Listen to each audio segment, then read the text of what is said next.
പ്രിയ സഹോദരരെ, കർത്താവായ യേശുക്രിസ്തുവിൻ്റെ രണ്ടാം വരവെന്ന ചാനലിലേക്ക് നിങ്ങൾക്കെല്ലാവർക്കും ഒരിക്കൽ കൂടി സ്വാഗതം പറയാൻ സർവശക്തനായ യേശുനാഥൻ എളിയദാസനെ അനുവദിച്ചോർത്ത് യേശുക്രിസ്തു നന്ദി സ്തുതി സമർപ്പിക്കുന്നു. ആമേൻ. പ്രിയപ്പെട്ടവരെ, നമ്മൾ ലോകത്ത് മുഴുവൻ യുദ്ധമുണ്ടാകും, യേശുവിൻ്റെ വരവുണ്ട്, യേശു വരാൻ കാലമായി, യുഗാന്ത്യമായി, ഇതാ പന്തക്കുസ്തുകാർ പ്രസംഗിക്കുന്നു, ക്രിസ്ത്യാനികളിൽ ചില വൈദികർ, അണക്കര പോലുള്ള സ്ഥലങ്ങൾ, സന്തോഷ കുടുംബത്തികൾ, അങ്ങനെ കർത്താവ് ഈ യേശുക്രിസ്തുവിൻ്റെ രണ്ടാമത്തെ വരവിനെ സംബന്ധിച്ച രഹസ്യങ്ങളും തീയതികളും ഒക്കെ അറിയാവുന്ന വ്യക്തികളെ സർവശക്തനായ ദൈവം ഭരമേൽപ്പിച്ച് അത് പ്രഘോഷിക്കാൻ തുടങ്ങിയിട്ട് കുറേ വർഷങ്ങളായി. എന്നാൽ അവർ പറഞ്ഞിരുന്നു യേശുവിൻ്റെ വരവുണ്ട്, ആഗോള യുദ്ധമുണ്ടാകും, പ്രത്യേകിച്ചും ഈ ശരവന്താൾ സന്ദേശം എന്നൊക്കെ പറയുന്ന യുഗാന്ത്യവും രണ്ടാം വരവും എന്ന പുസ്തകമൊക്കെ എൻ്റെ കയ്യിലുണ്ടായിരുന്നു. ഞാൻ അതിനെപ്പറ്റിയും ചിലപ്പോൾ നിങ്ങളോട് സംസാരിച്ചിട്ടുണ്ട്. എന്നാൽ അതിനെപ്പറ്റി വിശദമായിട്ട് ധാരാളം ആളുകൾ പറ്റും പല രീതിയിൽ കരുണയുടെ അവസാന മണിക്കൂർ എന്നൊക്കെ പറഞ്ഞുകൊണ്ട് നിങ്ങൾ കേട്ടിട്ടുണ്ട്. അതൊക്കെ ആ സംഭവങ്ങളൊക്കെ മനുഷ്യൻ കേൾക്കുമ്പോൾ ആ യുദ്ധമുണ്ടാകും, അത് എന്നോ ഏതോ സമയത്താണ്, അതിനെപ്പറ്റിയൊന്നും വിറളി പിടിക്കേണ്ട ആവശ്യമില്ല, ഭയപ്പെടേണ്ട ആവശ്യമില്ല, യുദ്ധമല്ലേ, അത് അവിടെയല്ലേ, നമ്മളെ ഒന്നും ബാധിക്കില്ല എന്നൊക്കെ വിചാരിച്ച് മനുഷ്യൻ ഇരിക്കവേ എന്താണ് സംഭവിച്ചത്? പെട്ടെന്ന് യുദ്ധം പൊട്ടി പുറപ്പെടുകയും ദൈവത്തിൻ്റെ ഒരു വചനത്തിൻ്റെ രഹസ്യം പുറത്തായി. അതായത് ശരിക്കും എന്താണ്? ഗർഭിണിക്ക് പ്രസവവേദന എന്നതുപോലെ പെട്ടെന്ന് നാശം അവരുടെ മേൽ നിപതിക്കും. ആ ഒരു വചനം സംഭവിച്ചു. എന്നാൽ അതിൽ തന്നെ അതിൻ്റെ രണ്ടാം ഘട്ടമുണ്ട്. ഗർഭിണിക്ക് പ്രസവേദന എന്നതുപോലെ പെട്ടെന്ന് നാശം, പ്രസവേദന എന്നതുപോലെ പ്രസവിക്കുവാനുള്ള വേദനയെ ആരംഭിച്ചിട്ടുള്ളൂ, പ്രസവം നടന്നിട്ടില്ല.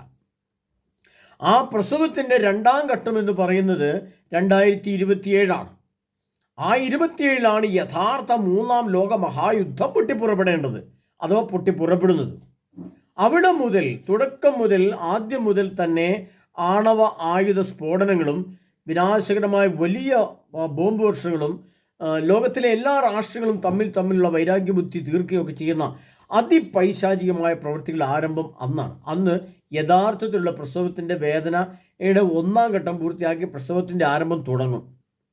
അപ്പോൾ അതിനു മുമ്പ് നമുക്ക് ചില ശരവന്താൾ സന്ദേശങ്ങൾ അഥവാ യുഗാന്ത്യം രണ്ടാം വരവും എന്ന ഡോക്ടർ ജോർജ് ഇരുമ്പയത്തിൻ്റെ ആ പുസ്തകം എൻ്റെ അടുത്തുണ്ടായിരുന്നു. ഞാൻ നിങ്ങളെ കാണിച്ചിട്ടുണ്ട്. എങ്കിലും അതിൽ ചില കാര്യങ്ങൾ ഇപ്പോൾ സംഭവിച്ചിട്ടുണ്ട്. ആ സംഭവിച്ച കാര്യങ്ങളെക്കുറിച്ച് ഒന്ന് രണ്ട് സൂചന തന്നിട്ട് ഞാൻ അടുത്ത വിഷയത്തിലേക്ക് പ്രവേശിക്കാം. പ്രിയപ്പെട്ടവരെ, അത് ഡോക്ടർ ജോർജ് ഇരുമ്പയം എഴുതിയ യുഗാന്ത്യം രണ്ടാം വരം എന്ന പുസ്തകത്തിൻ്റെ 95-ാമത്തെ പേജിൽ ഒരു കാര്യം നിങ്ങൾ പറയുകയാണ്. അത് ഞാൻ വായിച്ച് കേൾപ്പിക്കാം. അവരുടെ ലക്ഷ്യം നിങ്ങളുടെ വിശ്വാസം അടിച്ചമർത്തുക എന്നതായിരിക്കും. പ്രോത്സാഹന സമ്മാനങ്ങളും കാണും. വഴങ്ങാത്ത പക്ഷം അന്യായ തടങ്കിലായിരിക്കും ഫലം. അവരുടെ ഈ തന്ത്രങ്ങളിൽ കുടുങ്ങിപ്പോകരുത്. ആദ്യം പിടിച്ചെടുക്കുക, പിന്നെ നശിപ്പിക്കുക എന്നതായിരിക്കും അവരുടെ ലക്ഷ്യം. ജോൺ പോളിൻ്റെ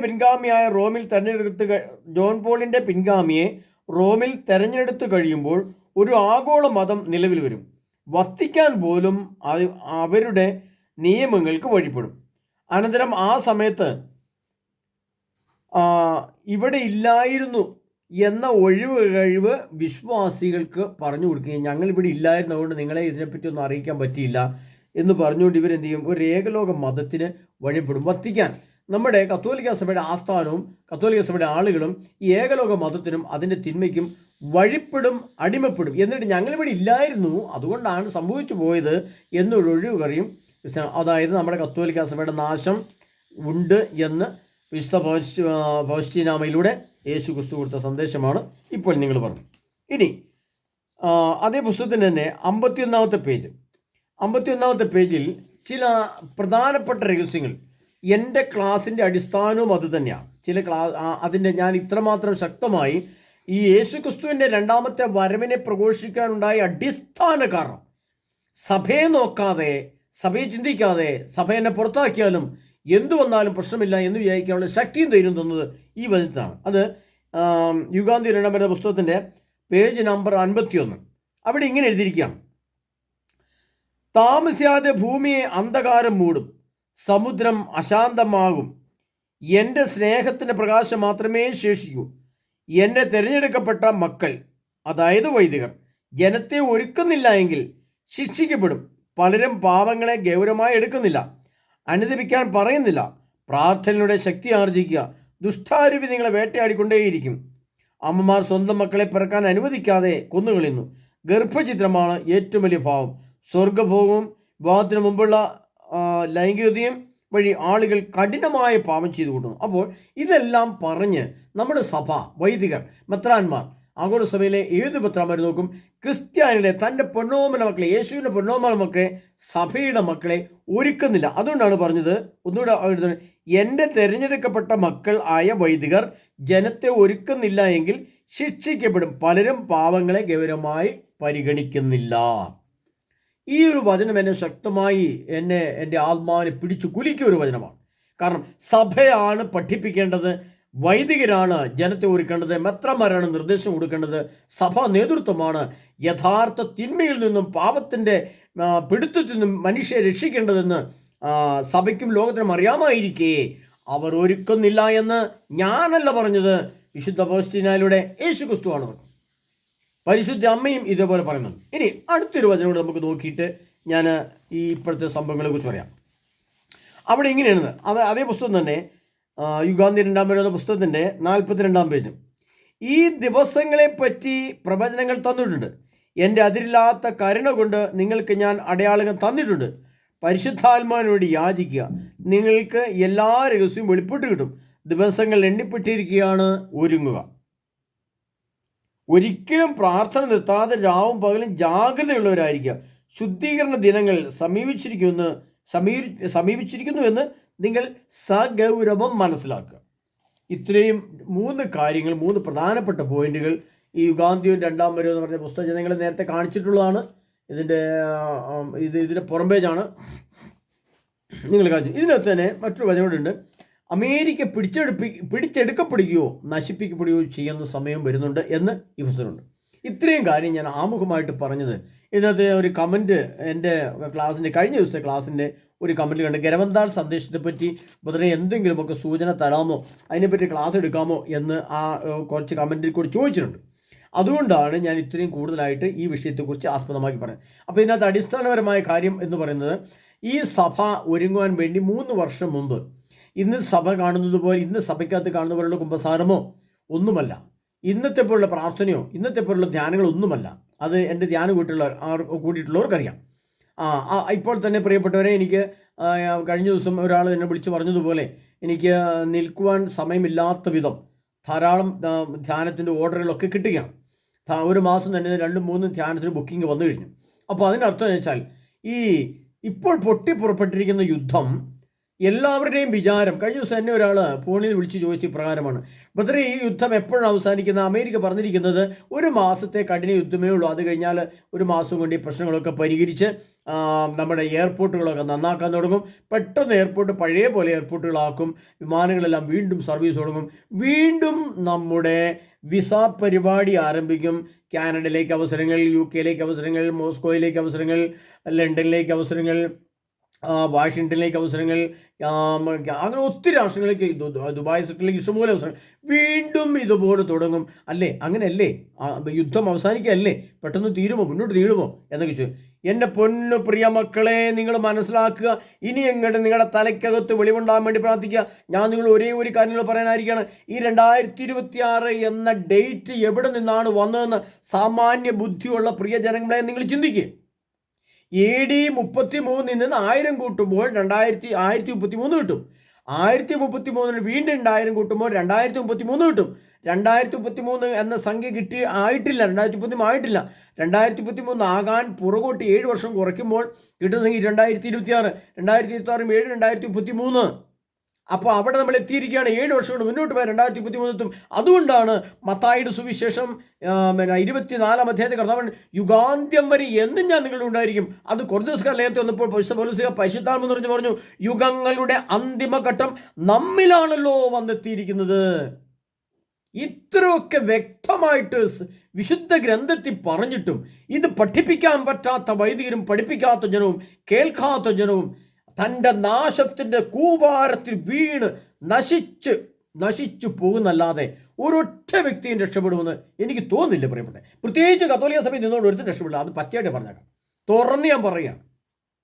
4 കുർബാന 40 ദിവസം, 40 ദിവസം കുർബാന 1 ദിവസം വെച്ച് കൂടി 10,000 കുർബാന ചൊല്ലിക്കൂട്ടിയാലും കണ്ടാലും തിന്നാലും കുടിച്ചാലും നിങ്ങളുടെ പാപങ്ങളുടെ തിന്മയുടെ ആധിപത്യത്തിൽ നിന്ന് മാറിയില്ല. അതുകൊണ്ടാണ് വെളിപാടിന്റെ പുസ്തകം 18-ാം അധ്യായം 3-ാം തിരുവചനം, അവൾ പിശാചിക്കട വാസസ്ഥലവും അശുദ്ധവും ഭീവത്സവുമായ സകല പക്ഷികളുടെയും താവളമായി എന്ന് പറയുമ്പോൾ പ്രാവ് എന്ന പരിശുദ്ധാത്മാവിൻ്റെ അടയാളമാണ് നമ്മളുടെ ഹൃദയത്തിൽ വേണ്ട. സഭയുടെ ഔദ്യോഗിക പക്ഷിയും പരിശുദ്ധാത്മാവിൻ്റെ ഔദ്യോഗിക ചിഹ്നവും പ്രാവാണ്. പ്രാവിൻ്റെ അടയാളം, പ്രാവ് എന്ന പക്ഷിയാണ് നമ്മുടെ ഹൃദയത്തിൽ ഉണ്ടാവേണ്ടത്. എന്നാൽ കർത്താവ് പറയണം, മത്തായി 24 പറയുന്നുണ്ട്, കർത്താവേ, അന്ന് രാത്രി 2 പേരുണ്ടായിരിക്കും ഒരു ഭവനത്തിൽ, ഒരാൾ എടുക്കപ്പെടും, മറ്റേയാൾ അവശേഷിക്കും. അന്ന് രാത്രി 2 സ്ത്രീകൾ ഒരു തിരികളിൽ പൊടിച്ചുകൊണ്ടിരിക്കും, ഒരാൾ എടുക്കപ്പെടും, മറ്റേയാൾ അവശേഷിക്കും. അപ്പോൾ അവശേഷിക്കുന്നവർ എങ്ങോട്ടാണ് കർത്താവ് പോകുന്നപ്പോൾ ചോദിച്ചപ്പോൾ കർത്താവ് പറഞ്ഞു, ശവം എവിടെയോ അവിടെ കഴുകന്മാർ വന്നുകൂടുന്നു പറഞ്ഞു. അപ്പോൾ കഴുകന്മാർ എന്ന് പറയുന്നത് ശവം തിന്നുന്ന ജീവിയാണ് കഴുകൻ. ഈ ശവം തിന്നുന്ന ജീവിയായ കഴുകൻ്റെ ആത്മാവ്, കഴുകൻ എന്ന പക്ഷി ആത്മാവ് രൂപത്തിൽ എൻ്റെ ഹൃദയത്തിലുണ്ടെങ്കിൽ എനിക്കെവിടെയാണ് നിത്യരക്ഷ എന്ന് ചിന്തിക്കാൻ, പഠിക്കാൻ ബുദ്ധിയും ബോധമുള്ള ആരെങ്കിലും ഉണ്ട്, പഠിച്ചോ, രക്ഷപ്പെടാൻ പറ്റുക രക്ഷപ്പെട്ടു. പ്രിയപ്പെട്ടവരെ, ഈ യുദ്ധം നാളെ തീരുമെന്ന് ആരെങ്കിലും വിചാരിച്ചാൽ അത് മൗഢ്യത്തിൻ്റെ മൗഢ്യമായി. ഹല്ലേലൂയ. ഈ യുദ്ധം 1-ാം ഘട്ടം നൽകി. അതുകൊണ്ടാണ് വെളിപാട് പുസ്തകത്തിൽ പറയുന്നത്, തൻ്റെ പ്രവാചകന്മാരെ ദൈവം അറിയിച്ച രഹസ്യം നിവൃത്തിയാവുന്ന വാക്കിനർത്ഥം പട്ടിയായിട്ട് സംഭവിക്കും, ഘട്ടമായിട്ട് സംഭവിക്കും. അതാണ് സത്യം. ഒരു ഘട്ടം കിടന്നാൽ പാലിനകത്തും ഉറയൊഴിച്ച് വെച്ചാൽ പിറ്റേ ദിവസം മോരായേ പറ്റൂ, അല്ലാതെ പാലായിട്ട് തന്നെ ഇരിക്കില്ല. പാലിനെ കടഞ്ഞാൽ നെയ്യ് കിട്ടും, നെയ്യ് കിട്ടിയേ പറ്റൂ, അല്ലാതെ അത് കടഞ്ഞ കിട്ടാതെ ഇരിക്കില്ല. അപ്പോൾ 1-ാം ഘട്ടം കഴിഞ്ഞു. ഒന്ന് പശു, പാല്, മോര്, അത് നെയ്യ് എങ്ങനെ ഉപയോഗിക്കാം? ഭക്ഷ്യവസ്തുവായിട്ട് ഉപയോഗിക്കാം, വെറുതെ തിന്നുമല്ല, അത് കറിയായിട്ട്. അല്ലെങ്കിൽ അഗ്നിയിൽ ചൂടാക്കിയാൽ നെയ്യ് എന്തായിട്ട് മാറും? അഗ്നിയായിട്ട് മാറും. അഗ്നിക്ക് പ്രത്യക്ഷാവസ്ഥയും അപ്രത്യക്ഷാവസ്ഥയും ഉണ്ട്. അതാണ് അഗ്നിയുടെ സ്വഭാവം. എന്തുകൊണ്ടാണ് ദൈവം അപ്രത്യക്ഷനായിരിക്കുന്നത്, അല്ലെങ്കിൽ എന്തുകൊണ്ടാണ് ദൈവത്തെ കാണാൻ പറ്റാത്തതെന്ന് ചോദ്യം ആരെങ്കിലും ചോദിച്ചാൽ, നിരീശ്വരവാദി ചോദിച്ചാൽ, ദൈവം എവിടെയും ചോദിച്ചാൽ ഒറ്റ കാര്യമുള്ളൂ. അത് ഹെബ്രായരുടെ എഴുതിയ പുസ്തകത്തിൽ എഴുതിയിട്ടുണ്ട്, ദൈവം അവിടുന്ന് ദഹിപ്പിക്കുന്ന അഗ്നിയാണ്. അഗ്നിയുടെ ഏറ്റവും വലിയ പ്രത്യേകത എന്താണ്? അഗ്നിക്ക് പ്രത്യക്ഷാവസ്ഥയും അപ്രത്യക്ഷാവസ്ഥയും ഉണ്ട്. അപ്പോൾ ദൈവത്തിന് പ്രത്യക്ഷാവസ്ഥയും അപ്രത്യക്ഷാവസ്ഥയും ഉണ്ട്. അതുകൊണ്ട് ദൈവം, അഗ്നിരൂപനായ ദൈവം പ്രത്യക്ഷപ്പെടുന്ന സമയമാകാൻ, മുമ്പിലേക്ക് പ്രത്യക്ഷപ്പെടുന്ന സമയമാകാൻ ഇനി കേവലം 7 വർഷങ്ങൾ മാത്രം മുമ്പിൽ നിൽക്കുമ്പോൾ നാം ചിന്തിക്കുകയും പഠിക്കുകയും ചെയ്ത് ഇനിയെങ്കിലും രക്ഷ പ്രാപിച്ചില്ലെങ്കിൽ, പ്രാവ് എന്ന പ്രാവ് എൻ്റെ ഹൃദയത്തിലില്ലാതെ ആ സ്ഥാനത്ത് മറ്റേതെങ്കിലും പക്ഷികളുടെ ആത്മാവ് എൻ്റെ ഹൃദയത്തിലുണ്ടെങ്കിൽ ഉണ്ടോ എന്ന് കണ്ടെത്തുകയും പരിശോധിക്കുകയും അതിനെ ബഹിഷ്കരിക്കുകയും ചെയ്യുന്ന ധ്യാനവും ക്ലാസ്സുമാണ് എളിൻ്റെ ദാസൻ. പ്രിയപ്പെട്ടവരെ, അത്ര നിഗൂഢ കാര്യങ്ങളെ കൂടെ കടന്നുപോയി ആത്മാവിനെ ശോധന ചെയ്ത് രക്ഷപ്പെട്ടില്ല എങ്കിൽ കർത്താവ് പറഞ്ഞൊരു വചനോട് ഞാൻ പറഞ്ഞുതരാം. അത് കർത്താവ് പറയാണ്, ജെറുസലേം പുത്രിമാരെ, നിങ്ങൾ എന്നെ ഓർത്ത് കരയണ്ട, നിങ്ങളെയും നിങ്ങളുടെ മക്കളെയും ഓർത്ത് കരയുവിൻ. ഇപ്പോൾ നമ്മുടെ മക്കൾ എവിടെയാണ് ഉള്ളത്?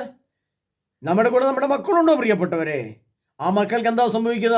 യുദ്ധം അതിൻ്റെ അടുത്ത സ്റ്റെപ്പിലേക്ക് കിടക്കുമ്പോൾ എയർപോർട്ടുകളില്ലാതെയാകും, വിമാന സർവീസുകൾ എന്നേക്കും നിന്നുപോകും. ആ മക്കൾക്ക് എന്തു സംഭവിക്കുമെന്ന് നിങ്ങളുടെ മനസ്സ് ഊഹിച്ചാൽ മതി, ഞാൻ പറയാൻ ആഗ്രഹിക്കുന്നില്ല. അപ്പോൾ തൻ്റെ മക്കൾ പറയണം, ജെറുസലേം പുത്രിമാരെ, എൻ്റെ കേരള കത്തോലിക്ക സഭയെ, എൻ്റെ കേരള ജനങ്ങളെ, എൻ്റെ മലയാളികളെ, നിങ്ങളുടെ മക്കളെ ഓർത്ത് കരയുവിൻ. കാരണം ആ മക്കൾക്ക് തിരിച്ചു കയറി വരാൻ പറ്റിയില്ല. പട്ടിണി കിടന്നവർ മരിക്കും. പട്ടിണി കിടന്ന് മാത്രമല്ല മരിക്കുന്നത്, മറ്റു ചില കാര്യങ്ങൾ സംഭവിക്കും. അത് ഞാനിപ്പോൾ പറയുന്നില്ല. ഹല്ലേലൂയ. പ്രിയപ്പെട്ടവരെ, നമ്മൾ മനസ്സിലാക്കേണ്ടത് എന്താണെന്ന് ചോദിച്ചാൽ, ഈ യുഗം അതിൻ്റെ അന്ത്യ കാലഘട്ടത്തിൽ എത്തി നിൽക്കുന്ന സമയത്ത് പിന്നെ മറ്റൊരു കാര്യം പറയുന്നുണ്ട്, അന്ന് അവർ പർവ്വതങ്ങളോട് ഞങ്ങളെ മൂടുവിനെന്നും കുന്നുകളോട് ഞങ്ങളുടെ മേൽ വന്ന് വീഴുവിനെന്ന് പറഞ്ഞു തുടങ്ങും. കാരണം എന്താ?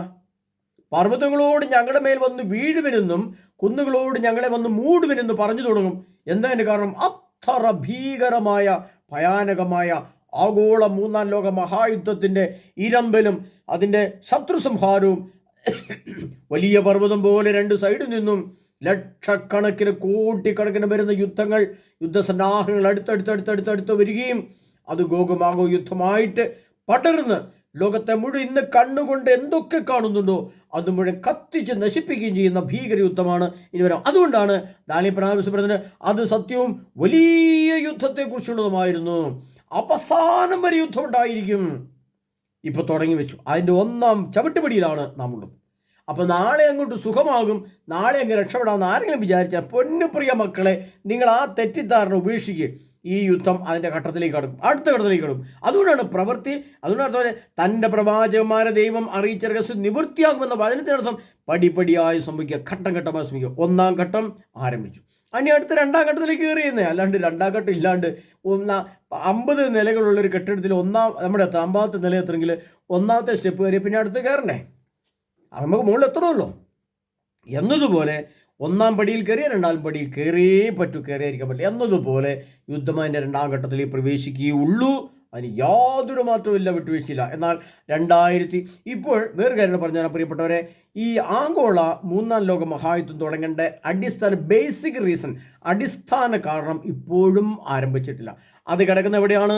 സക്രിയ പുസ്തകം 12-ാം അധ്യായം 3-ാം തിരുവചനത്തിലാണ് കിടക്കുന്നത്.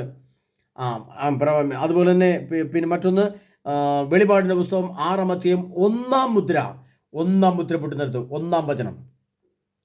അവിടെയാണ് ഇതിൻ്റെ രഹസ്യം കിടക്കുന്നത്. ആ സംഭവം വരുമ്പോൾ, കർത്താവ് പറഞ്ഞ വചനം സംഭവിക്കുമ്പോൾ 2027 ജനുവരി മാസത്തിൽ ഈ കാരണം ഉണ്ടാവുകയും അതോടനുബന്ധിച്ച് ലോകമഹായുദ്ധം പൊട്ടിപ്പുറപ്പെടുകയും ചെയ്യും. അതോടെ എന്നേക്കുമായിട്ട് എല്ലാം അവസാനിച്ച ഘട്ടം ഘട്ടമായിട്ട് അതിൻ്റെ പടിപടിയായിട്ട് യുദ്ധം അതിൻ്റെ ആഗോളതലത്തിലേക്ക് പ്രവേശിക്കുകയും ഭീകരനാശങ്ങൾ നമ്മൾ കാണുന്ന പോലെ ഒരു നഗരത്തിന് ഒരു ഏരിയയ്ക്കൊക്കെ ഒരു ബോംബ് മതി എന്ന നിലയിൽ അതൊരു പക്ഷേ ആമോസ് പ്രവാചകന്റെ പുസ്തകത്തിൽ പറയുന്നുണ്ട്. ആമോസ് പ്രവാചകന്റെ പുസ്തകം 1-ാം അധ്യായത്തിൽ കർത്താവ് പറയുന്നൊരു വചനമുണ്ട്.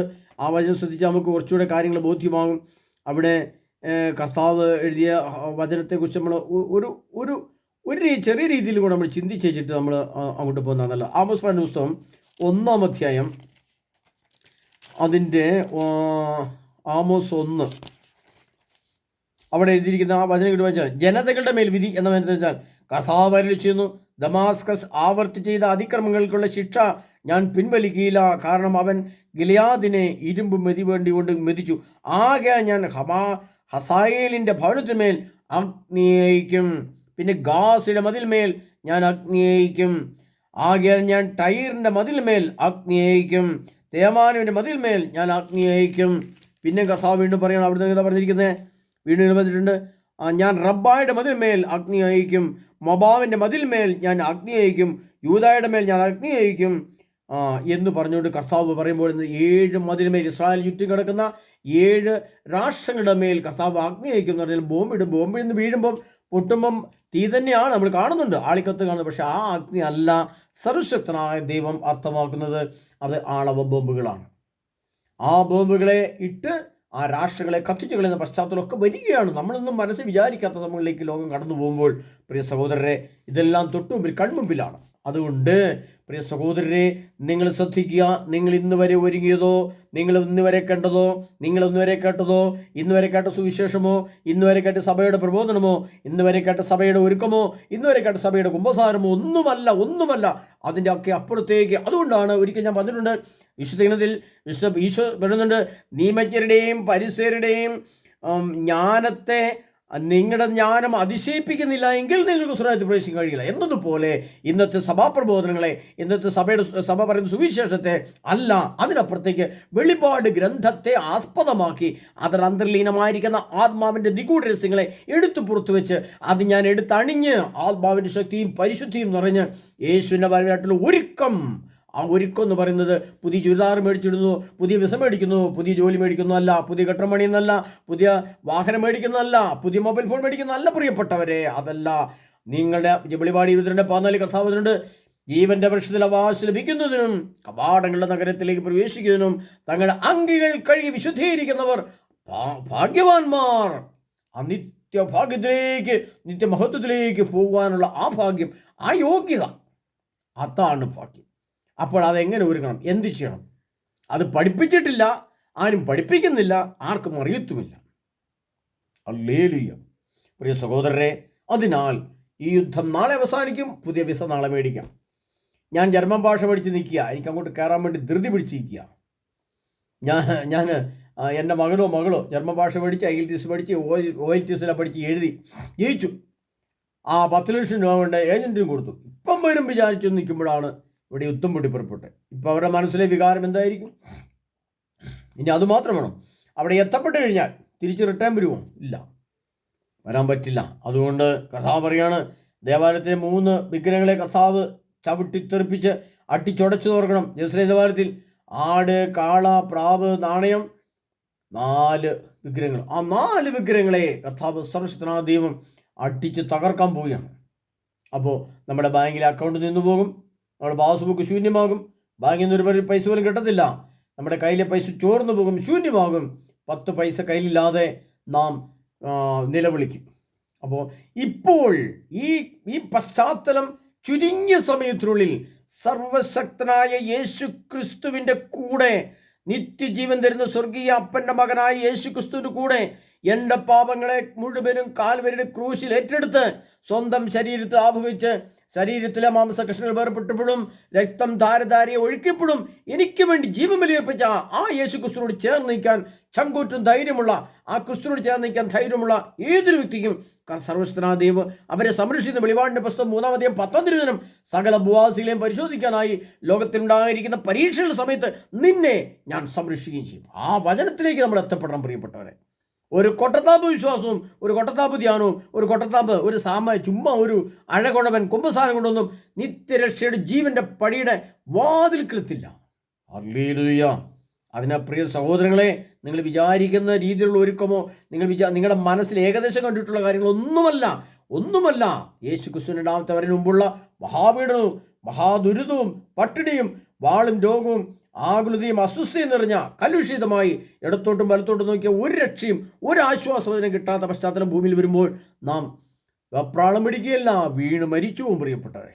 അതുകൊണ്ട് നിങ്ങൾ ശ്രദ്ധിക്കുക, എവിടെയാണ് നിത്യരക്ഷയുടെ മർമ്മം ഒളിഞ്ഞിരിക്കുന്നത് അത് കണ്ടെത്തി അവിടെ നമ്മൾ അത് പ്രാപിക്കണം. അത് നമുക്ക് സഭയിൽ നിന്ന് വിചാരിച്ചത് കിട്ടത്തില്ല. അതുകൊണ്ട് ഞാൻ ആദ്യമേ അഡ്വാൻസ് പറഞ്ഞത് എന്താ പറഞ്ഞത്? ഗരവന്താൾ സന്ദേശത്തിൽ വിശുദ്ധ പരശുരാമയോട് യേശു പറഞ്ഞ വചനമാണ്, എൻ്റെ ജനത്തെ ഒരുക്കേണ്ട വൈദികർ ഒരുക്കില്ല. അതിനാൽ നിങ്ങൾ ഇത് അറിയാവുന്ന വ്യക്തികൾ, ഇത് പരിശുദ്ധമായ വചനം കിട്ടിയവർ, നിങ്ങൾ സധൈര്യം പറയുക. അതുകൊണ്ടാണ് സഭയെ ഞാൻ നോക്കുന്നേയില്ല.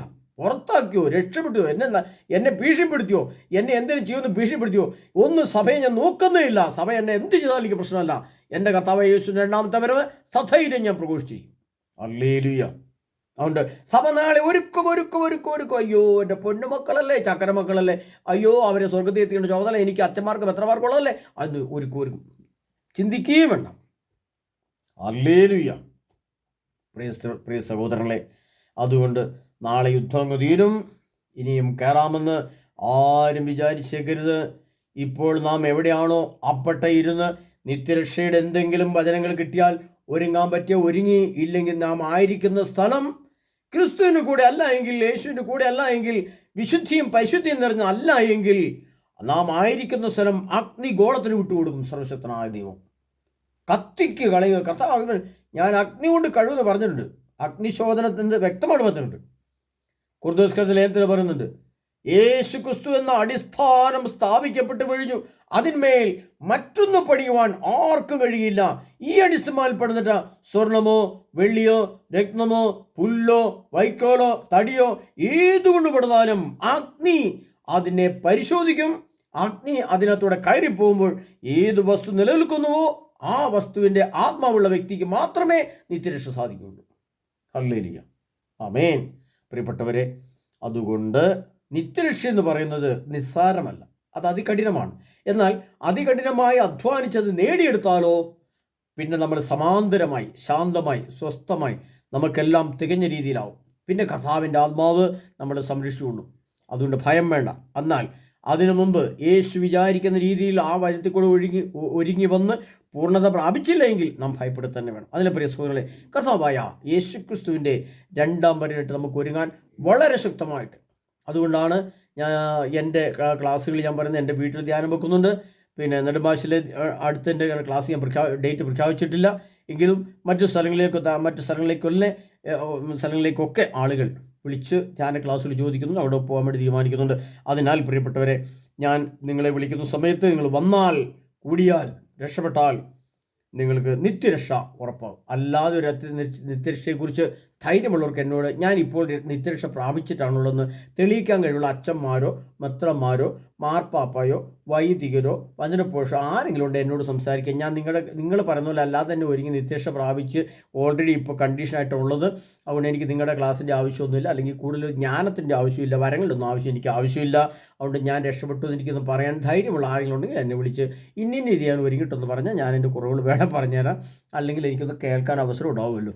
അതുകൊണ്ട് താല്പര്യമുള്ള ആരെങ്കിലും ഉണ്ട് പറഞ്ഞാൽ കുഴപ്പമില്ല. അപ്പോൾ ഞാൻ അവർക്ക് പറഞ്ഞു കൊടുക്കാം, ഇല്ലെങ്കിൽ ഞാൻ എന്താ വേണം അപ്പോൾ പറയാം. പ്രിയപ്പെട്ട, അതിനായി കർത്താവ് യേശുവിൻ്റെ രണ്ടാമത്തെ വരവിനായി നമുക്ക് ഒരുങ്ങാം. അതിനെ നമ്മെ ഓരോരുത്തർ സമൃദ്ധമായി യേശുനാഥൻ അനുഗ്രഹിക്കുമാറാകട്ടെ. ആമേൻ.